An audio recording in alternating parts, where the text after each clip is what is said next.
Okay, I see quite a lot of people here. I think we should kick off. Welcome, everybody, wherever you are. I'm down as Primrose Hill Community Association. I'm actually a trustee of the Primrose Hill Community Association, and we're delighted to have Noreena Hertz in conversation with Tim Samuels about her new book, The Lonely Century. Here it is. This is the second one of our View from the Hill talks, and we're aiming to do them at least every month.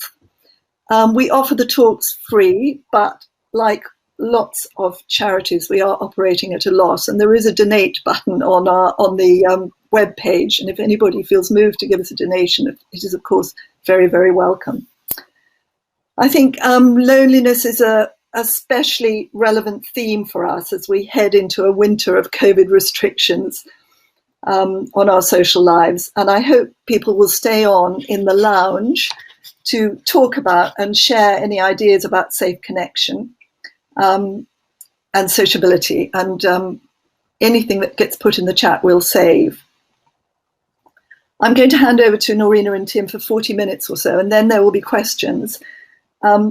Please, can you put the questions in the button on the right where you see it says questions? And it also gives the facility to vote up any questions that you're particularly interested in that other people make, rather than putting them in chat, so that we can see all the questions in one place. So, as I said, we're delighted to have Noreena here, who is an academic, professor, a writer, a journalist, and a broadcaster, and who seems to have the gift of seeing important trends, having written early on global corporate power, third world debt, good decision-making in our information-deluged world, and now loneliness, the very, very timely topic. And it's a really fascinating and readable book. And she's talking with Tim Samuels, who's also a journalist and broadcaster, and in addition, a campaigning documentary filmmaker. He's won no less than 3 Royal Television Society Awards, Best Documentary at the World Television Festival, and his book on masculinity, which is called Who Took My Spear? Who Stole My Spear? Who Stole My Spear? Was an Amazon bestseller. So thank you, and I'm handing over to you, and I will leave the stage. Great. Dorothy, thank you very much. Noreena, Professor Noreena, it's fair to say you are firmly embedded in Primrose Hill. How long have you lived here for now? We have lived here for about 12 years. Yes, and you live what you espouse. You shop locally, you eat locally. Is there a particular favourite restaurant you'd want to single out? Or? Oh my gosh, I would get into real trouble with the others if I were to single any in particular out. But I mean, I think over lockdown and over the past few months, our community really has come together in a way that it perhaps never had before. It was already a brilliant community, but it came together even more, and I'm really grateful to all the shopkeepers and the butchers and the grocers and the fishmongers and the greengrocers and the bookshop, of course, who all these shops which really anchor our community and hold us together. Favourite stall at the market then? Can I push you on that? I really like the bread from the made by the charity where refugees are making the bread and selling the bread, and the bread's also really tasty. And it's fair to say that you've taken this idea of localism to such heart that I once walked with you from Primrose to England's Lane, and it was a revelation for you that that's where England's Lane was. Well, geography has never been my strongest suit. No, and Parkway was like the lunar landing for you. You aren't a professor of geography, strangely, but you are. You've tackled some incredible kind of global issues, and you've also been very ahead of the curve. You have a kind of real knack of calling things before they happen, not least the crash and the aftermath. What was it that made you tackle loneliness as an issue which might seem a little bit off your beaten track? So it was a few things happening pretty much at the same time. I was teaching at university, and I noticed that my students, significant numbers of them, were coming to my office in office hours and confiding in me how lonely and isolated they felt. And this was a new thing. I hadn't seen this in students in the past. And also I observed in my, when I set them group assignments, I observed that many were really struggling with basic face-to-face interactions, which sounds quite extreme. But when I raised this with a colleague, a professor at an American university, he said that there they were finding exactly the same thing, to the point that they were now running remedial how to read a face in real life classes for their incoming students. Seriously, if somebody in a room's frowning, that means it's not going well. If they're smiling, it means it's going really well. So there was this observation about my students, both in terms of what they were telling me, but also in terms of what I was seeing. At the same time, or soon after, I started researching the rise of right-wing populism. I was really interested to try and understand what accounted for the rise in voters for Trump, Le Pen, Salvini in Italy. And I started digging into the academic literature, but also hearing from right-wing populist voters across the globe.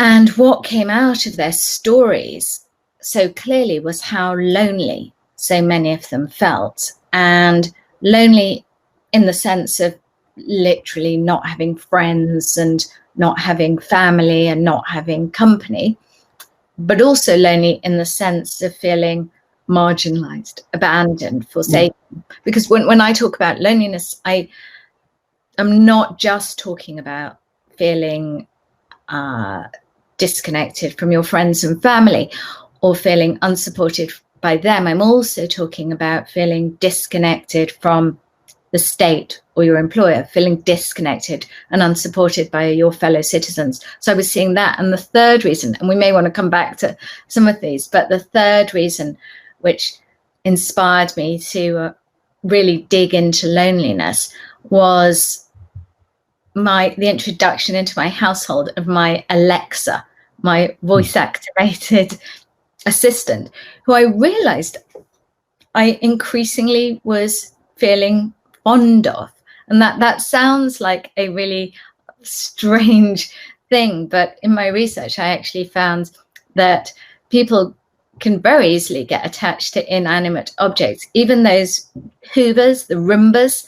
It turns out that 1 in 10 people give their Roomba a name, and 1 in 10 create costumes for them, which I found fascinating, and some even take them on holiday. So it was really these 3 observations at once. It was my students being lonely. It was understanding that loneliness was a key driver for the rise of right-wing populism. And it was also seeing that there was clearly a real appetite and need for loneliness mitigating devices in the form of artificial intelligence. Funnily enough, I welcomed Alexa into my house for the first time this week and found myself saying goodnight last night, which I thought was an absurdism. I mean, have you got a Hoover dressed up in the room close to you? No, but I often will say to Alexa, "Hi Alexa, tell me a joke," or "Hi Alexa, how are you?" It's I know this to people who don't. Just triggered the one in my room. Alexa, quiet. Sorry, we've triggered her. Oh God. Yeah. I'm sorry. And everyone else's has just gone off. But in terms of you take an area like Primrose Hill, which would seem to be kind of on the outside an idyllic and quite close-knit community. And the fact that we're having this sort of event is a testament to the very strong community associations there. How would something like loneliness play out for people living here, perhaps in ways that we might not necessarily see, given the broader definition that you're taking of it? Well, I think when I was doing my research, what really struck me was the scale of the problem, which really can't be overstated. I mean, in the United Kingdom, 1 in 5 people adults said, this is before the pandemic, that they felt lonely all or most of the time. 1 in 8 Brits said that they didn't have a single friend that they could rely on. 2 in 5 pensioners said that their main form of company was their television and pet. So that's going on here and everywhere else. Loneliness has often been stigmatized, so people often haven't been talking about it, yet it's been very real. And then, of course, there's the loneliness of feeling invisible, the loneliness of feeling very disconnected from your state, which, many people in this country, of course, in the wake of Brexit, felt very strongly that they did feel disconnected from their fellow citizens who might have voted, in ways that were anathema to them. These are feelings on both sides. So loneliness is also a measure of how fractured we've become as a society. But would you think loneliness is more prevalent in areas which are more socioeconomically challenged, in more rural areas, or are cities themselves kind of hotbeds of loneliness? So loneliness can affect anyone, young, old, rich, poor, male, female, city dweller or urban dweller. But we do know that if you're struggling financially or if you don't have a job, you are more likely to be lonely. We know that city dwellers are more likely to be lonely than rural dwellers. It kind of makes sense, and people come to cities, the loneliness of the crowd, which Thomas de Quincey was writing about lonely London back in the, I think 19th century. I hope I've got the century right. But we also know that in cities, my research found that the richer a city, the faster people walk, which I found absolutely fascinating. So how much faster are people walking? People are walking on average 10% faster than they were a decade ago. And the richer a city, the faster they walk. And also the denser a city, the less civil people are.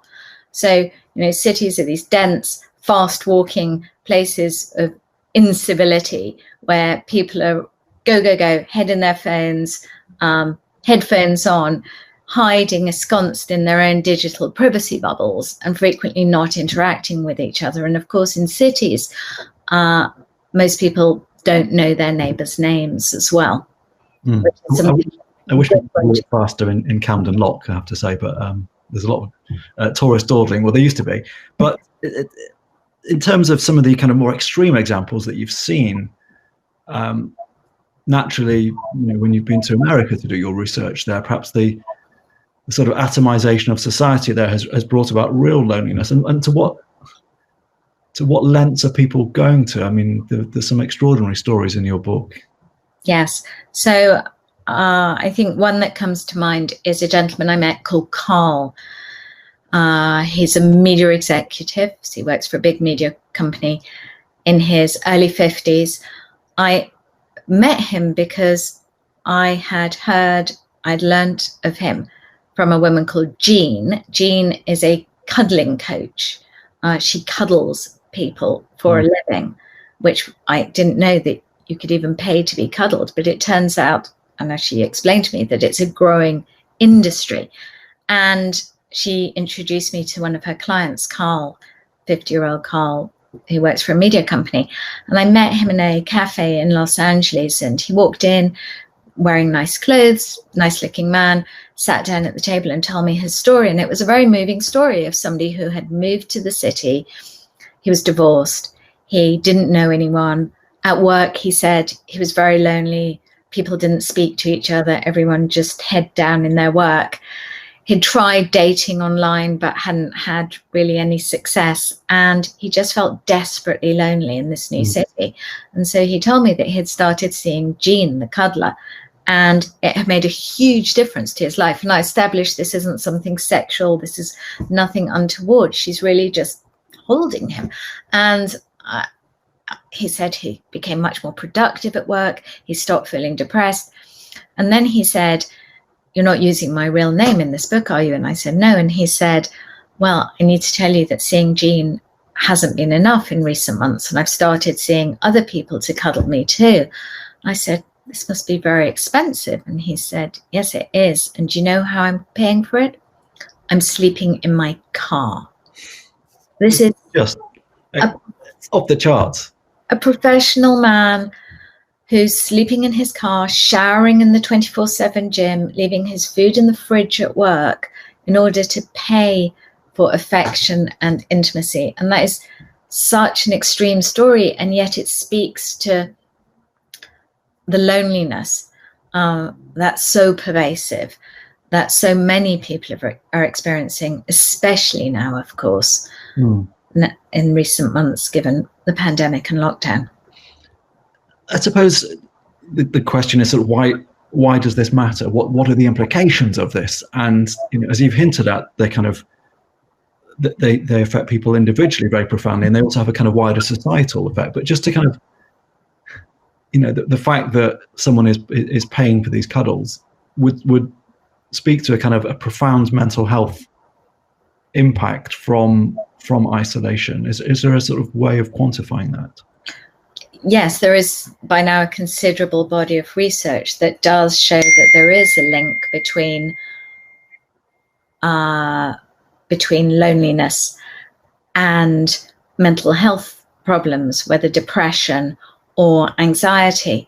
But there's also a link between, and this was perhaps less expected when I started my research, there's also a clear link between loneliness and our physical health being impaired.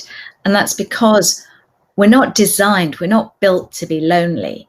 In evolutionary terms, we are creatures of togetherness, hardwired to connect. So the way we've been designed, loneliness is intentionally something that we experience in a very negative way, not only psychologically, but physiologically. So when we're lonely, we go into fight or flight mode, our cortisol levels raise, our blood pressure rises, our inflammatory markers in our body go up, our ability to fight infection goes down, all of those, meaning that actually when we're physically lonely, it's as bad for our physical health as smoking 15 cigarettes a day. Wow. And writing is a solitary business as well. When you were writing this, did you kind of feel there's a certain irony that you were self-isolating whilst doing this? And did you have sort of pangs of loneliness? Yeah, I was definitely self-isolating writing my book 2 years before the rest of the world joined me. So and I think that's maybe a misconception about loneliness, that you can be on your own, of course, and not feel lonely. And I think writing my book, I didn't feel so lonely because I was very absorbed in the book, and I've got very supportive husband and friends as well. But I have, of course, like other people, had periods of loneliness. And as a child, I had a very lonely year at school, at primary school, when I was excluded by some of the girls.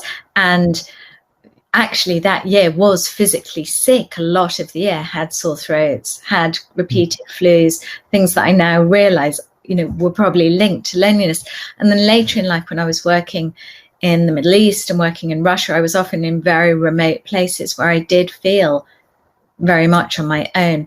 And nowadays, I think I feel lonely, probably more in the sense of feeling very disconnected from and uncared for by our government and state right now, especially when it comes to the decisions that they're making ostensibly in our name.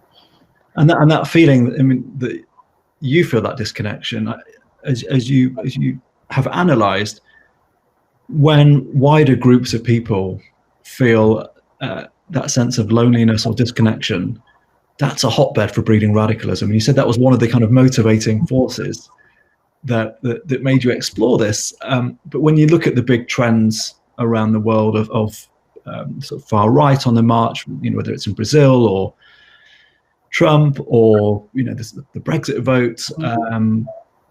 Do you think, you know, that loneliness in its sort of broader sense is one of the factors driving those trends? I definitely do. Researchers from about 1992 found a link between people who felt socially isolated and people voting in France for Le Pen, for the head of Front National. And then later researchers also who looked at the link between social isolation, people who have friends, and political voting found, for example, in 2016, that Trump voters, as compared to Hillary Clinton voters, had significantly less friends, significantly fewer acquaintances, saw both of these less often, and were more likely to say that they only relied on themselves when they had challenges or things in need.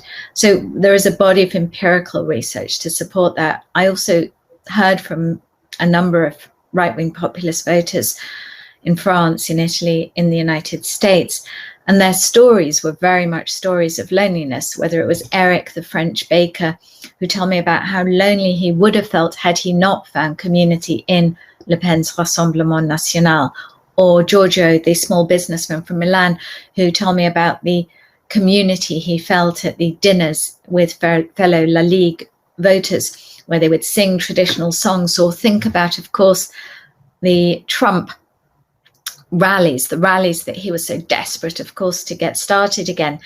These are really theatres of community where you have thousands of people chanting, wearing the same branded outfits, repeating each other in unison, and speaking, right-wing populists speaking to that kind of, I guess, bluntest form of loneliness and lack of community that clearly so many people are craving. Often people like Rusty, the railroadman in East Tennessee, you know, people who maybe have lost their jobs or are no longer members of trade unions, or are working in poor quality jobs where they don't have the camaraderie that they once had, but also right-wing populists speaking to the marginalization and the abandonment that so many people have been feeling over recent years. Le Pen and Trump both use the language, the forgotten people, saying that they will hear them. And many people have felt forgotten over recent years as inequality has widened and as for some groups their lot has worsened in real terms. And of course, oh sorry, but I just wanted to kind of make sure that, you know, of course the community that they offer is a very exclusive and excluding community, playing there to the fact that the lonely do tend to see the world as a more hostile, threatening place, and right-wing populists really play to that. Given that, Noreena, if lockdown to some extent becomes a sort of new norm, and it might carry on longer than we dare hope, it might not. Do you think that itself could become a radicalizing factor? Well, I mean, I think we're already starting to get a sense, worryingly, of perhaps the connection that we saw early on in the pandemic starting to splinter and fragment as people are starting to realize that the promise that we're all in it together is actually not the case. And clearly some groups are suffering much more than others, especially when we look on socioeconomic lines. And some groups are feeling, and these are often the groups who are feeling loneliest right now. If we look at who's really seen the greatest increase in loneliness over the past few months, it's been people on low incomes, and it's also been the young who are feeling disproportionately both blamed for today's problems and also, in many of their minds, penalized, both in terms of employment, but also, of course, for students in terms of the experiences they're having. I mean, I'm struck that the quite absurd conspiracy theory QAnon seems to have gained even more traction during lockdown. I don't know whether that's a kind of correlation or people it just coincides with the American election. But well, I think it also coincides with people spending a lot more time on social media. Yeah. Which of course is the breeding ground for conspiracy theories. Yes. You sort of, the picture you paint is that this is a fairly sort of modern phenomenon. And it seems to, and it very much goes against our kind of natural way of being, and just being alone triggers a sort of flight fight reaction, which really just serves to reinforce how much of a sort of pack animal we are. But if you look back through history, do you think loneliness would have been present in people's lives? You know, I guess I immediately think of perhaps, you know, housewives who were stuck at home and denied kind of economic opportunity, or maybe sort of factory workers who were in these kind of vast factories, or miners who couldn't sort of engage with people during the day. Do you think it's been something which has been manifest in different ways throughout history? Oh, I mean, undoubtedly. I mean, from Marx's alienated worker feeling disconnected from their employer, from the work that they were doing, from their fellow workers. Durkheim, of course, wrote about the enemy, this kind of collective sense of loneliness. So loneliness isn't a 21st century phenomenon per se, but I would argue that capitalism, or in particular the type of capitalism that really became mainstream from the 1980s onwards, neoliberal capitalism, a particularly harsh dog-eat-dog, hyper-competitive form of capitalism, has a lot to answer for why this is the loneliest century on record. Would you say that was the sort of the Thatcher-Reagan years were the turning point for this? I think in modern times, for sure, because not only because with so much power was handed to the market, trade unions were dismantled, inequality started to grow, so considerable numbers did feel marginalized and abandoned in economic terms, but also because of what we might think of as a neoliberal mindset taking hold across society. You know, when the messages were, the cultural messages were things like greed is good, if you remember Gordon Gekko in Wall Street. Those were the messages of the 1980s, which really kind of then solidified in society, so that we became, to a large extent, competitors, not collaborators, hustlers, not helpers, hoarders, not sharers. And this sort of I first mindset was inevitably going to lead to a lonelier society. And you even see it with pop song lyrics. I was just about to ask you about that, and you write that this permeates into pop music. Yeah, so even if you look at pop song lyrics, how they've evolved since the 1980s onwards, what you see is that there are far less songs with we, our, and us in them, and many more with first person pronouns like I, but also me and my. Which is, a really extraordinary sign of that. So there's a kind of economic and societal shift that followed from the 80s. You've mentioned big tech as well. How much? I mean, it's getting feels like it's having a moment of reckoning now, and the US government are finally maybe sort of taking action against Google. How big a culprits are the tech companies when it comes to loneliness? I began my research feeling very agnostic about this, and I wanted to understand the role that social media was playing, if one at all. And I've come away from my research really clear that they are playing a huge part in today's loneliness crisis. Even our smartphones themselves, so even without anything on them, are part of the problem. There was research done when smartphones were put on a table between couples, a series of couples. Even when they weren't turned on, even when they weren't being used, the couple felt less connected to each other and less empathetic to each other. but social media in particular has a lot to answer for in terms of making the world a more fractured, more divided, more polarized world. I mean, we know that for sure, but also in terms of making life feel very excluding for many, and especially the young.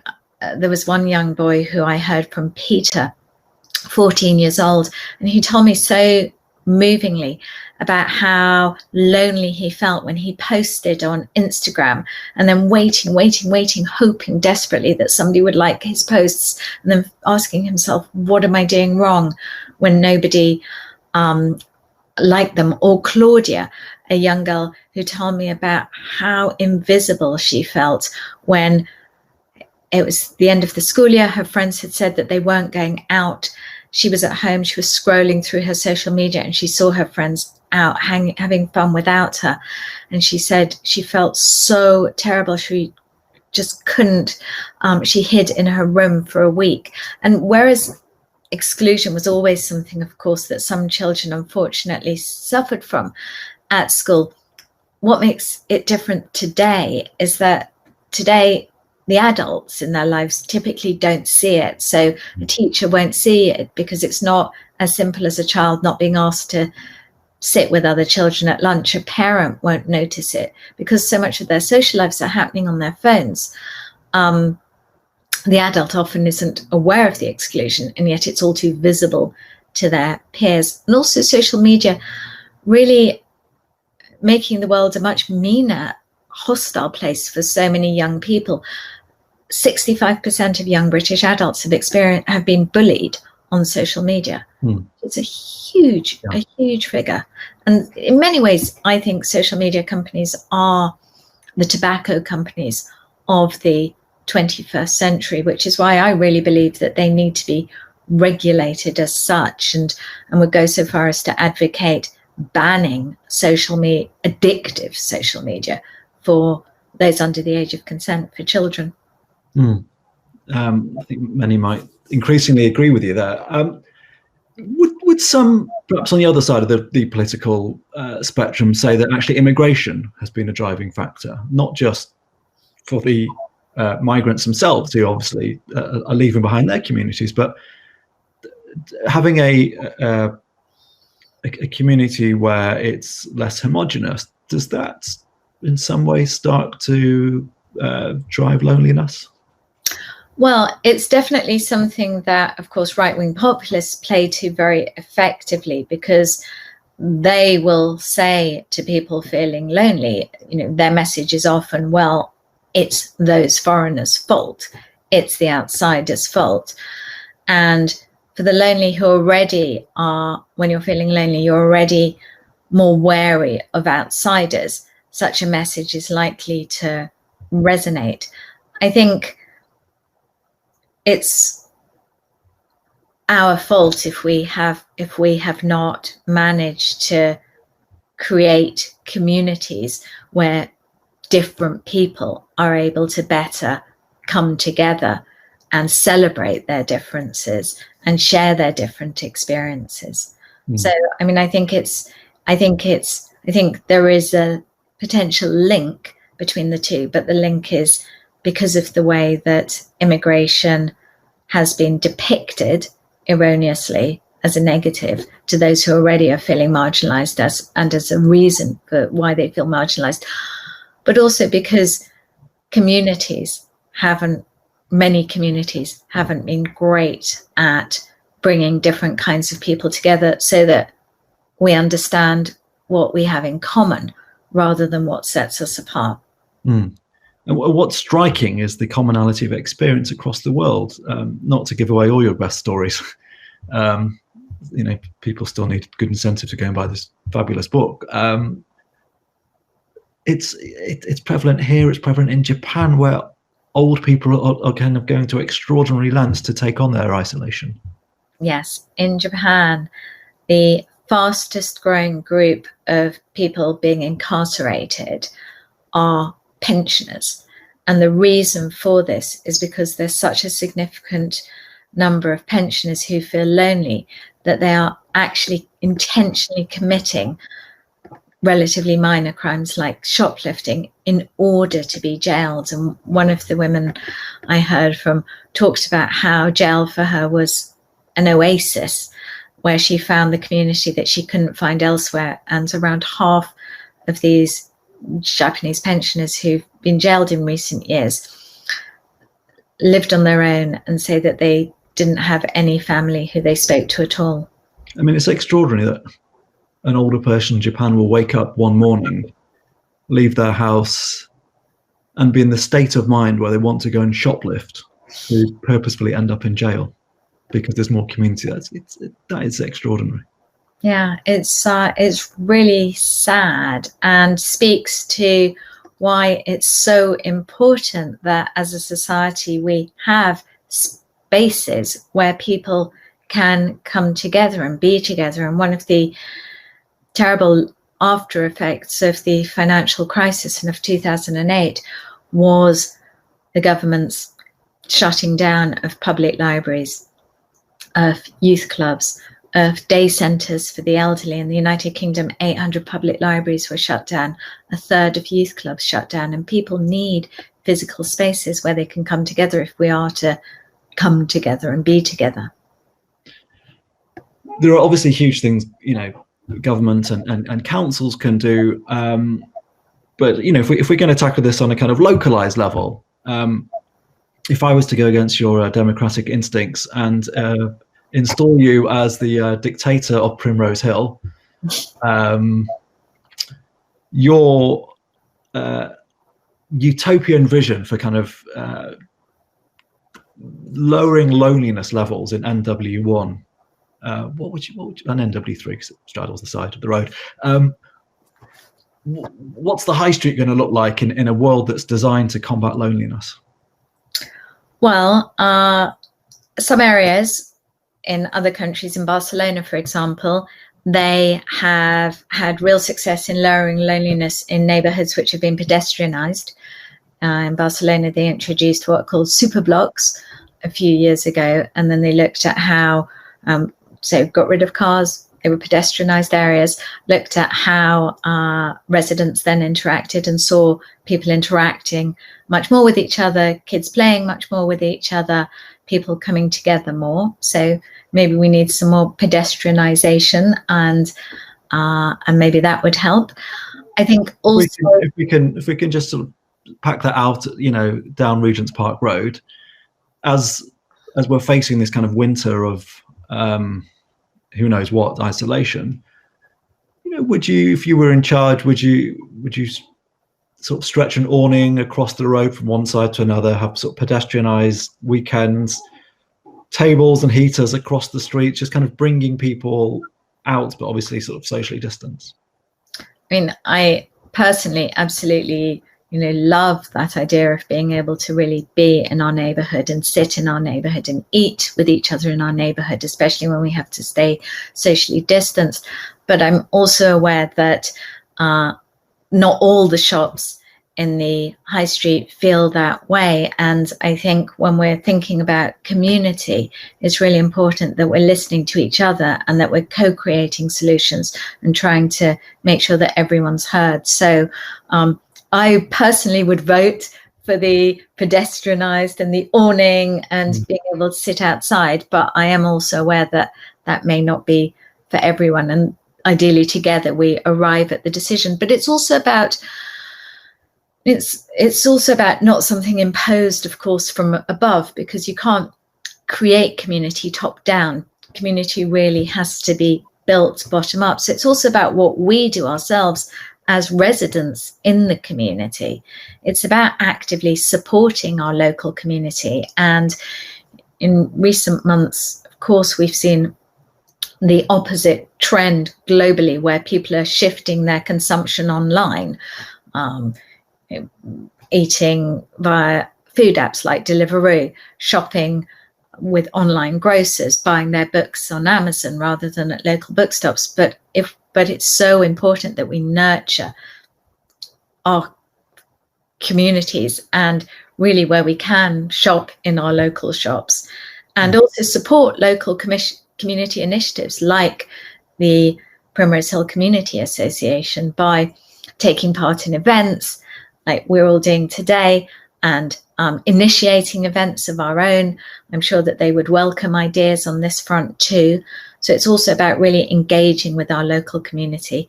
And it's also about valuing, I think, and this of course goes beyond our physical boundaries. It's about valuing kindness in others more explicitly. I mean, that's something which in recent years has fallen a bit by the wayside. Kindness hasn't been something that has been really valued, neither by the market, but by individuals. And I think just valuing kindness more in each other, whether it's in our co-worker, our family, our partner, or our friends, would go a really long way, especially now. And being kinder ourselves. Could you marry that with the sort of street architecture, the street furniture of you know, you write about benches which are designed to be hostile and sort of prevent people from gathering. How would your Primrose benches look in a world trying to bring people together?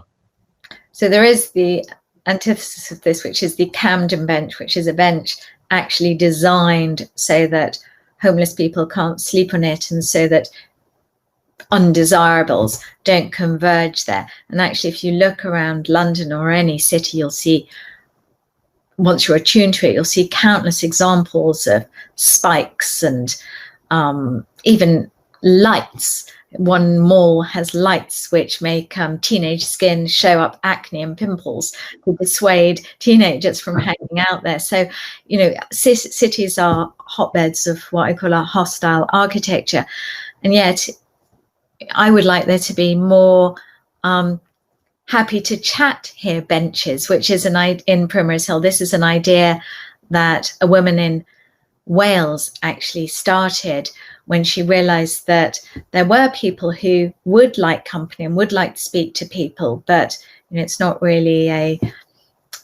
done to just approach a stranger. So she came up with an idea that she would put little laminate signs on benches in Cardiff around where she lived, and they said happy to chat, and that if you sat on that bench and somebody saw you sitting there, they'd know that you were happy to chat, and they could sit down and chat to you too. Benches are quite long, so I think in terms of social distancing, physical distancing, they might well fit within the guidelines. So maybe it's something we could even start in Primrose Hill now.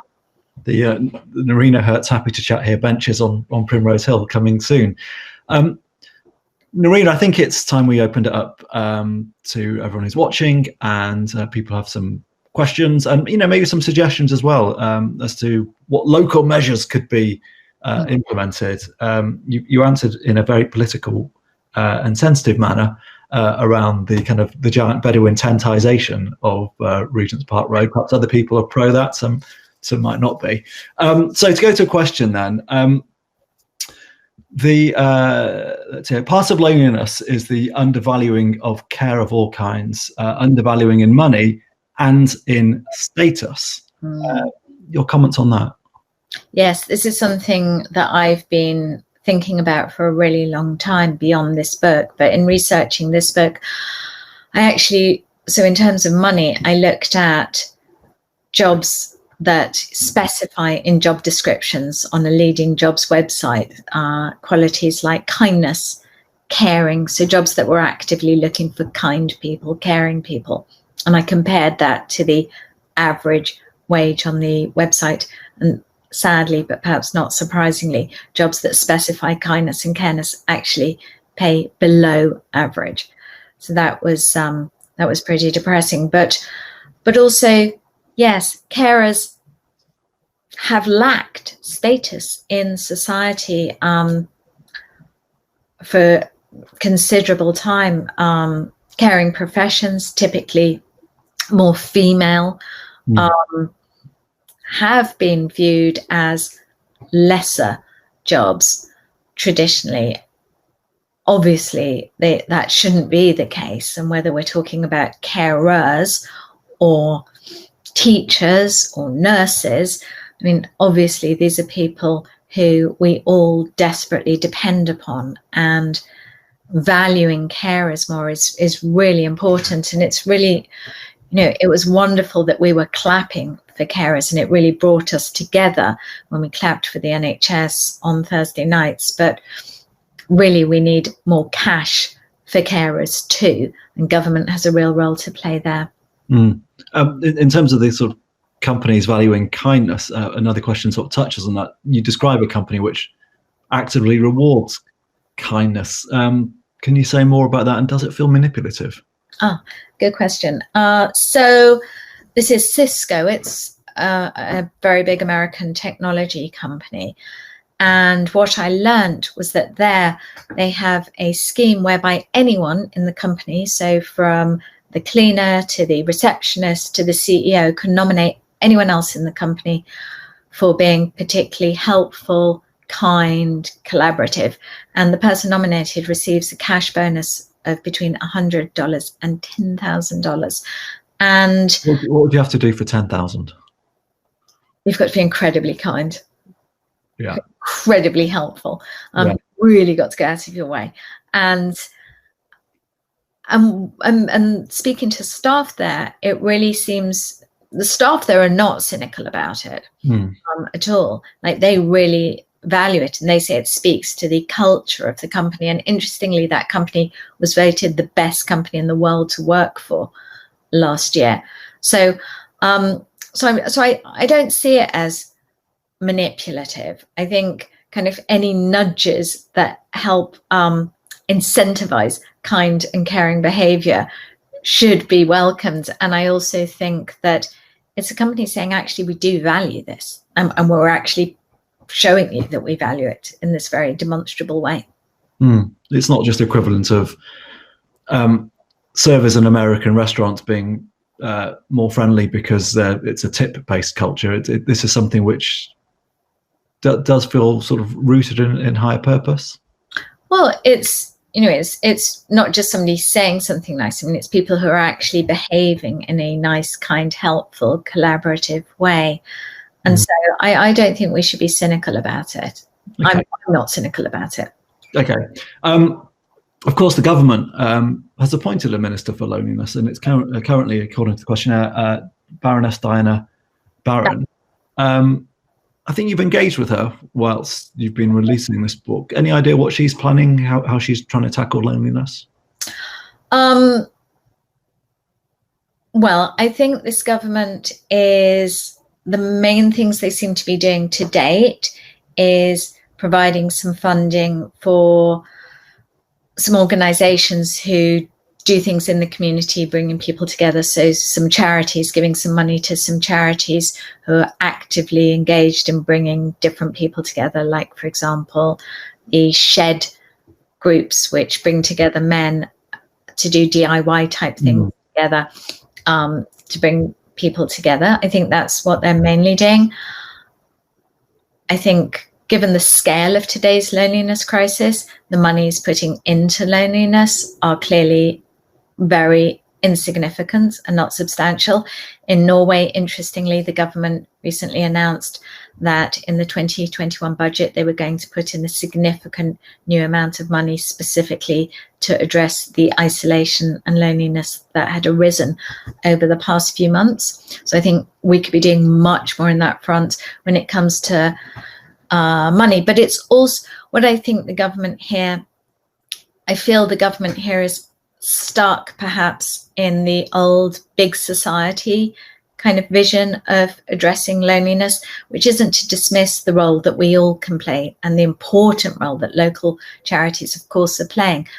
But I think what it's not acknowledging are some of these structural drivers that also are playing a significant role in loneliness, whether it is growing economic challenges that so many people are feeling, or the pernicious role that social media is playing in so many people's lives, or making and governments are not making, and the government isn't making a commitment to date to reinvest in the infrastructure of community that was ravaged since 2008 either. So I think the government is doing some stuff, but I think they're seeing loneliness in quite a siloed way, and I don't think they're putting enough money into it at all.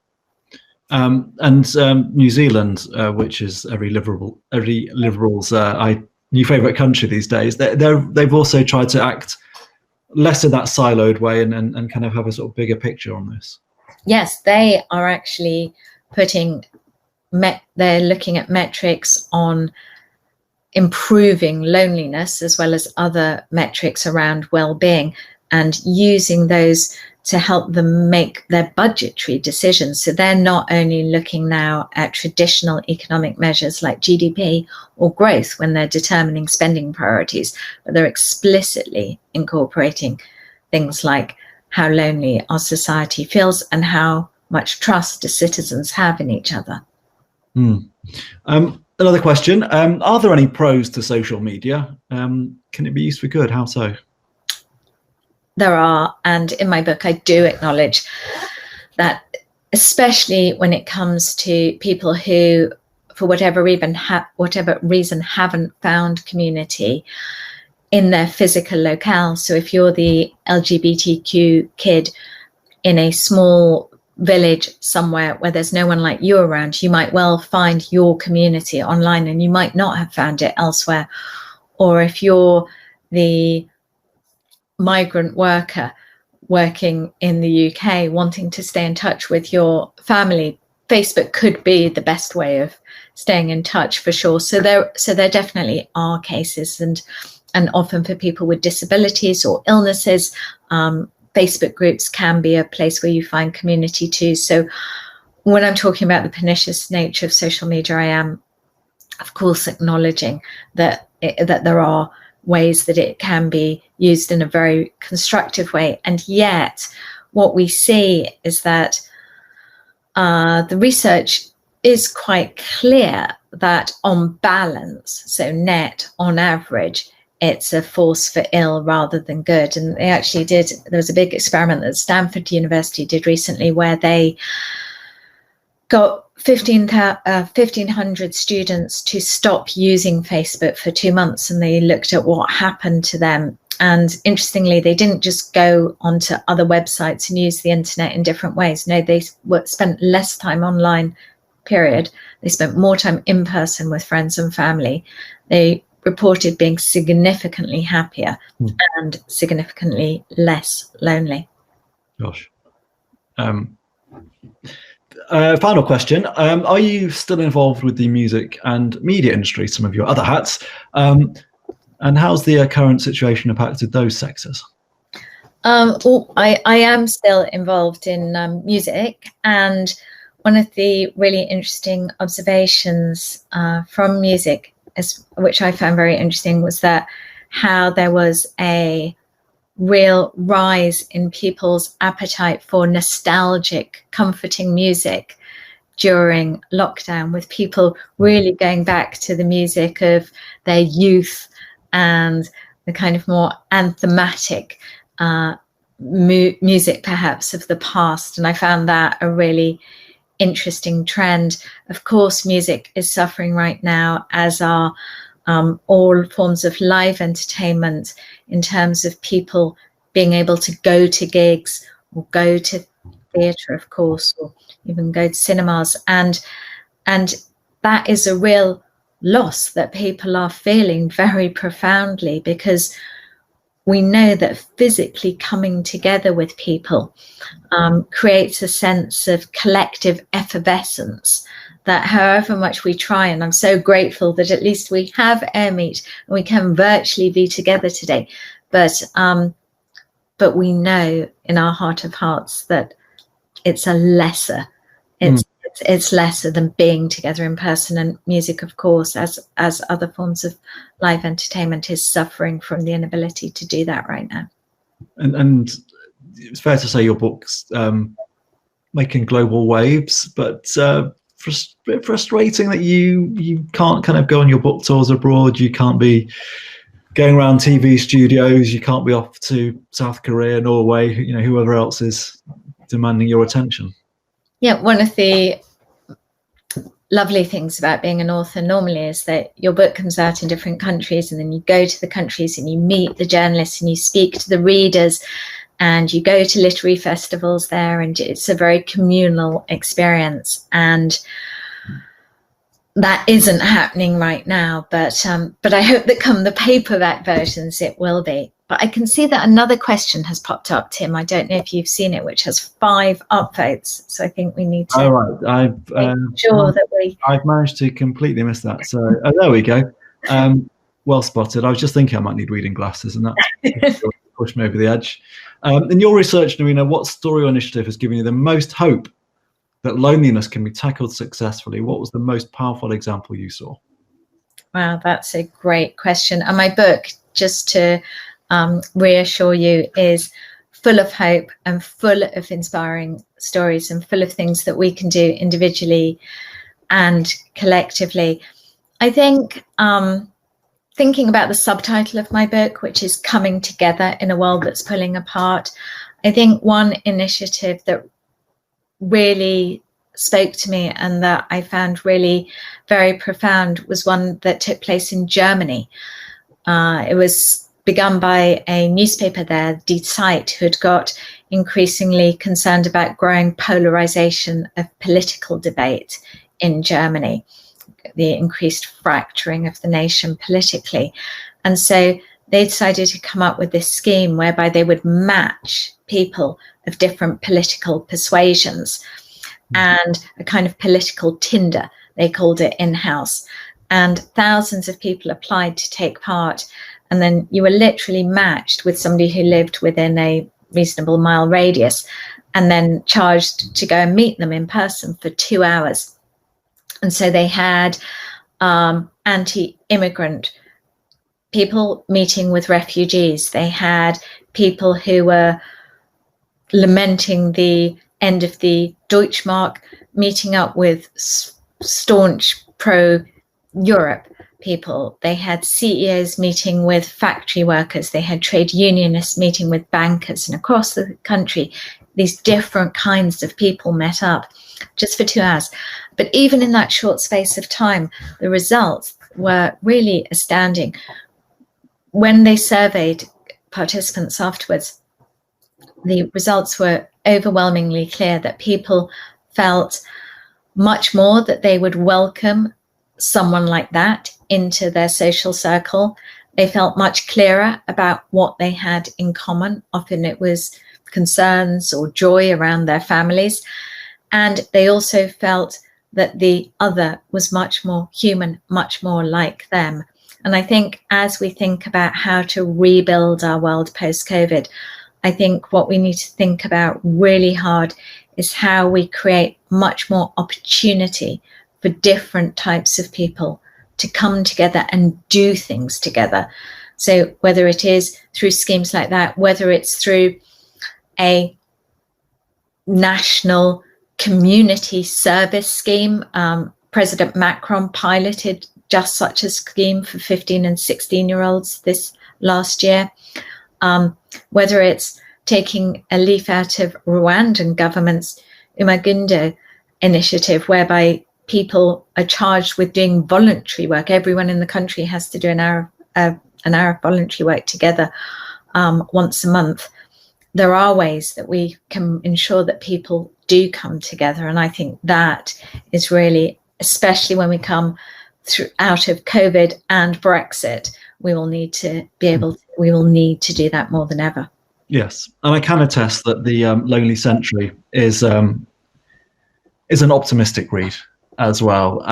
Not just an optimistic read, but it's one that can be available in signed copy naturally in the bookshop.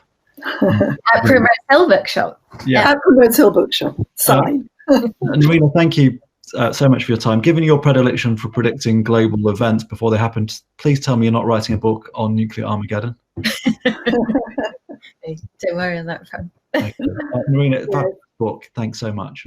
I just wanted to add my thanks for a really fascinating hour of questions and answers and thoughts, and